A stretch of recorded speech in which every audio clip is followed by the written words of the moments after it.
Hi, I'm Luke Tanaka, and I'm here with Elmhurst head football coach Ron Planz after a tough loss to North Park. Coach, what are your overall thoughts on the contest on Saturday? Well, it's disappointing that we weren't able to get a victory there. We had solid plans on both sides of the ball. Just couldn't quite make enough plays to turn into a victory. But our guys, and they've done this for the whole year. They have continued to fight and they've continued to play hard. And I think as long as you're doing those things, you've always got a chance every week. And our guys have not shown any reason why they wouldn't come out and play their tails off.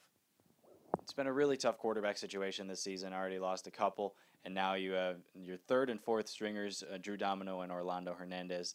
Domino, 18 for 39, 171 yards and 2 touchdowns, and also saw Hernandez in for a couple of plays. Talk about that quarterback situation, how difficult it is for a team.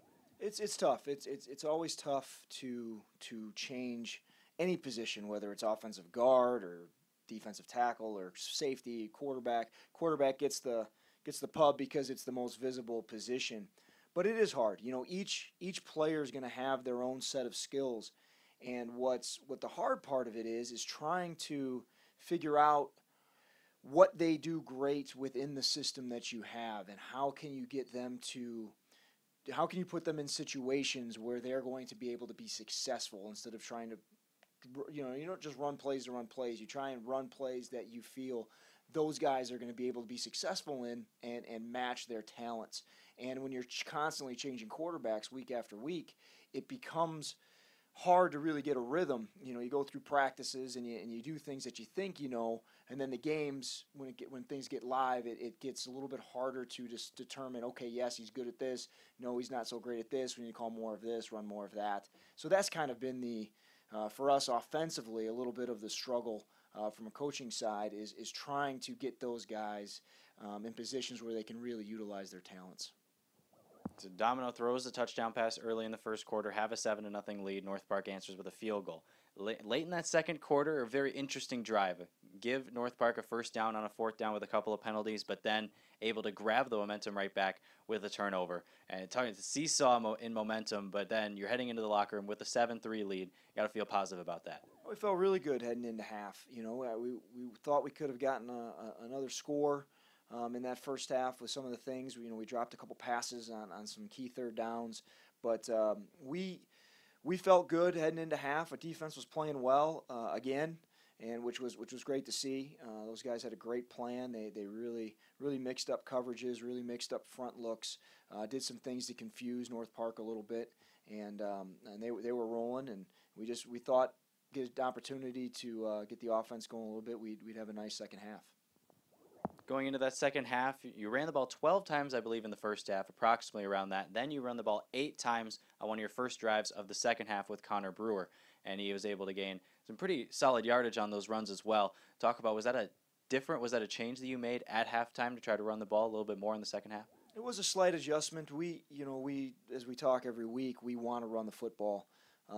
They came out in a set that lent itself a little bit more to throw it than run it in the first half, so we adjusted a little bit of how we were going to block the front that they came out in to open up some running lanes, which it did.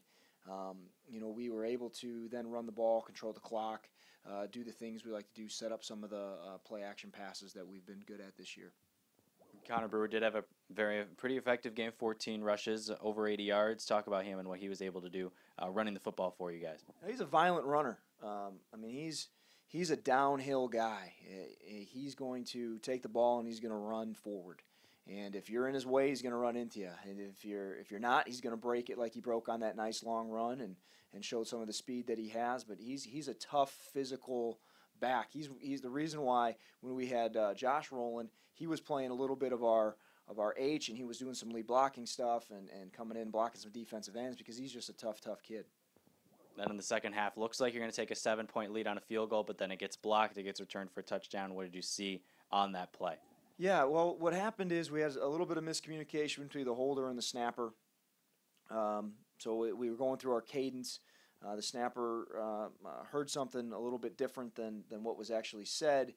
He then snapped the ball a little bit before the kicker was ready, which caused us to have a very, very slow operation time. And anytime you're not within a certain range, we like to be under 1.3 seconds in our operation time, and we were close to 1.56, I think, on that kick. The guy off the edge is going to get there.